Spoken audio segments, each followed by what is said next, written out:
Patella dislocations మోచిప్ప పక్కకి తొలగడము దాని treatment options గురించి డిస్కస్ చేద్దాం. నేను మీ doctor Sharath Babu Neelagiri, sports injury specialist in Hyderabad.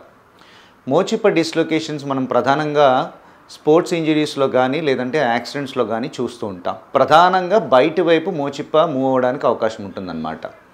లోపల వైపు ఉన్న కండరాలు టేర్ అవ్వడం వల్ల మోచిప్ప పక్కకు తొలుగుతుంది. సో ఇలా తొలగినప్పుడు ఎమర్జెన్సీగా రెడ్యూస్ చేయాలి. సో చాలా మందిలో ఏంటంటే గ్రౌండ్లో కానీ లేకపోతే యాక్సిడెంట్ స్పాట్లో కానీ ఎవరైనా అసిస్ట్ చేసే వాళ్ళు పక్కన వెంటనే దాన్ని పొజిషన్లోకి పుష్ చేసినప్పుడు ఆటోమేటిక్గా రావడానికి అవకాశం ఉంటుంది.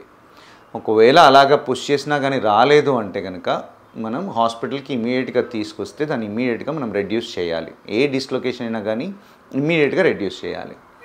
సో ఇది రిడక్షన్ చేసిన తర్వాత ఎక్స్రేస్ అవి చేసి ఫ్రాక్చర్స్ ఏమైనా ఉన్నాయా లేదా రూల్ అవుట్ చేసుకుని వాళ్ళకి ఒక 2 నుండి 3 వారాలు రెస్ట్ ఇస్తామన్నమాట. ఈ రెస్ట్ ఇస్తే ఆటోమేటిక్గా లోపల వైపున కండరాలు హీల్ అయిపోతే మళ్ళీ ఎప్పుడు ప్రాబ్లం రాకుండా ఉంటుంది. సో ఒకవేళ కొంతమందిలో మనం సాధారణంగా ఏం చూస్తుంటామంటే వాళ్ళకి ఎప్పటి నుండో ఈ మోచిప్ప అనేది పక్కకు తొలుగుతూ ఉంటుందన్నమాట. దాన్నే రికరెంట్ పటెల్లార్ డిస్లొకేషన్ అంటాం. ఈ రికరెంట్ పటెల్లార్ డిస్లొకేషన్ ఉన్న వాళ్ళు ఏంటంటే వాళ్ళు కొన్ని యాక్టివిటీస్ చేసినప్పుడు ఆటోమేటిక్గా మోచిప్ప పక్కకు తొలగడము, వాళ్ళకున్న ఎప్పటి నుండో ఇది హ్యాబిచ్యువేటెడ్ అయిపోయారు కాబట్టి వాళ్ళే దాన్ని మళ్ళీ సెట్ చేసుకోవడానికి అవకాశం ఉంటుంది.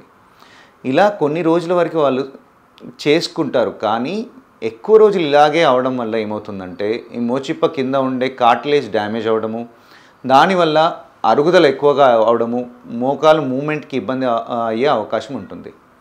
సో ఇలా అవ్వకుండా ప్రివెంట్ చేయాలి అంటే ఎప్పుడైతే రెండవసారి పటెల్లా డిస్లొకేట్ అయిందనుకోండి అప్పుడే డాక్టర్ని సంప్రదించి ఒక ఎంఆర్ఐ చేయించుకొని లిగమెంట్ స్టేటస్ చూసుకుని దాన్ని ట్రీట్ చేసుకోవాలి. సో దీనిలో ట్రీట్మెంట్ ఆప్షన్ ఏంటి?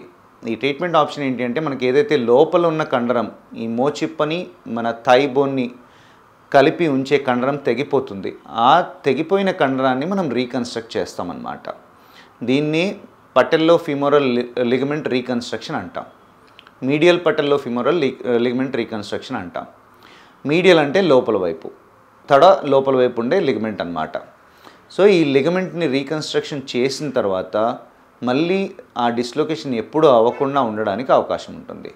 సో ఈ పటెల్లా డిస్లొకేషన్స్ ఎవరికైతే రెగ్యులర్గా అవుతున్నాయో వాళ్ళు తొందరగా ఎవాల్యుయేట్ చేసుకుని ఈ సర్జరీ చేసుకోవడం అనేది చాలా అవసరం.